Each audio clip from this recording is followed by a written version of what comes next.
Meeting झालेली आहे। बोईसर चित्रालय स्थित होटल सरोवर में पालघर जिला महिला कांग्रेस की नवनियुक्त अध्यक्ष सीमा पोद्दार का कांग्रेस पार्टी की ओर से भव्य सत्कार किया गया।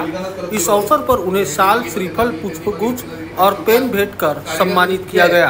कार्यक्रम में जिला कांग्रेस के वरिष्ठ उपाध्यक्ष अरविंद सिंह क्षत्रिय, महासचिव रामप्रकाश निराला, प्रकाश संखे, पूर्व महासचिव मनोज पाटिल, सचिव राम नरेश यादव, महिला उपाध्यक्ष मनीषा कालपुंड, अमरेंद्र शुक्ला व प्रदीप कात्यान समेत अनेक पदाधिकारी और कार्यकर्ता उपस्थित थे। संचालन प्रकाश रामप्रकाश निराला ने किया। इस मौके पर नेताओं ने सीमा पोद्दार को नई जिम्मेदारी के लिए शुभकामना देते हुए विश्वास व्यक्त किया कि उनके नेतृत्व में पालघर महिला कांग्रेस में और मजबूती आएगी। पत्रकार म्हणून ठीक आहे, आपण तुमचे वडील काँग्रेसशी निगडीतच आहेत, तर आपण तो विचार करावा आणि असेल नक्की तर नक्कीच सांगा। पुन्हा एकदा मी पोलिसांशी बोलेन। आपल्याकडे पोलीस शहर अध्यक्ष पद आधी रिक्षा आहे, याला कोणाला देता आलं असतं, इच्छुक बरेच होते, पण चांगल्या नेतृत्वाला द्यायचं म्हणून ते थांबून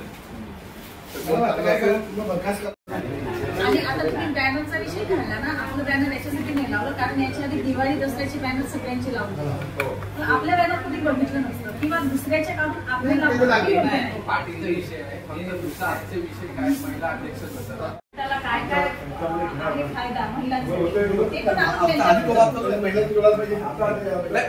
आपण मुंबईचं इलेक्शन नजरेसमोर ठेवून आणि महाराष्ट्रामधलं ते बोलले की तुम्ही महिलेला जवळ करू नका। पुन्हा त्यांनी आदेश असे पण दिलेले आहेत।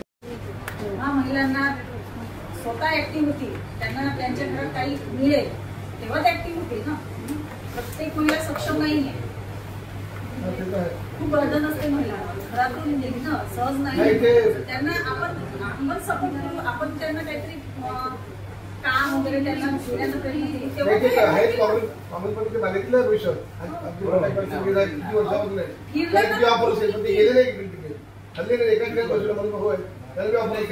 गेले नाही कुठे, एका ठिकाणी बसून आहे।